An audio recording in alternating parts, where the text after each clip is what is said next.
అందుకే ఈ రోజు నేను పెట్టిన కార్యక్రమం చూస్తే ఆ రోజు ఎన్టీ రామారావు గారు తెలుగుదేశం పిలుస్తుంది రా కదిలి రా అని పిలిపించారు.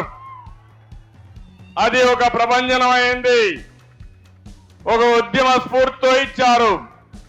అప్పుడు పార్టీ లేకపోయినా ఆ పార్టీకి సారథులు ప్రజలే సాన్నిధ్యం నుంచి గెలిపించే పరిస్థితికి వచ్చారు.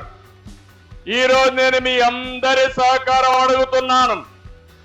ఈ రాష్ట్రాన్ని కాపాడుకోవడానికి రా కదలి రా, ఇది మీ అందరి బాధ్యత. మేం వేదిక పైనుండే వ్యక్తులమే కాదు, నేను పవన్ కళ్యాణ్ గారే కాదు, ఇది మనందరి సమిష్టి బాధ్యత. అవునా కాదా అని మిమ్మల్ని అడుగుతున్నా. సమిష్టి బాధ్యత అయితే రాష్ట్రాన్ని కాపాడుకుంటామని గట్టిగా చప్పట్లు కొట్టి హర్షాన్ని ఆమోదాన్ని తెలియజేయాలి.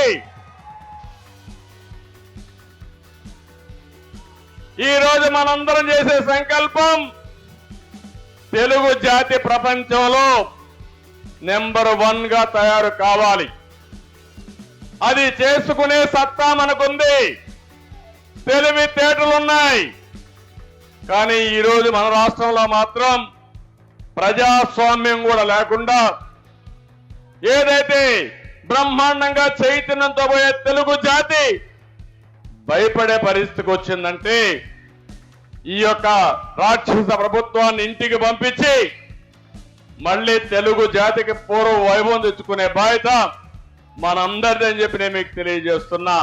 అందుకే ఈ రోజు నేను పెట్టిన కార్యక్రమం చూస్తే ఆ రోజు ఎన్టీ రామారావు గారు తెలుగుదేశం పిలుస్తుంది రా కదిలి రా అని పిలిపించారు.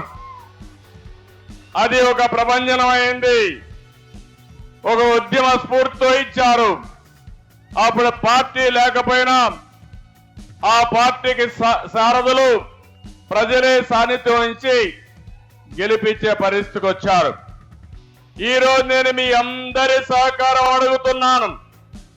ఈ రాష్ట్రాన్ని కాపాడుకోవడానికి రా కదలి రా, ఇది మీ అందరి బాధ్యత. మేం వేదిక పైనుండే వ్యక్తులమే కాదు, నేను పవన్ కళ్యాణ్ గారే కాదు, ఇది మనందరి సమిష్టి బాధ్యత. అవునా కాదా అని మిమ్మల్ని అడుగుతున్నా.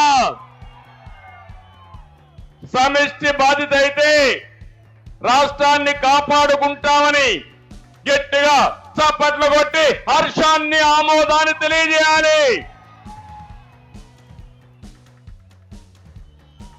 ఈ రోజు మనందరం చేసే సంకల్పం తెలుగు జాతి ప్రపంచంలో నెంబర్ 1 గా తయారు కావాలి. అది చేసుకునే సత్తా మనకుంది, తెలివితేటలున్నాయి.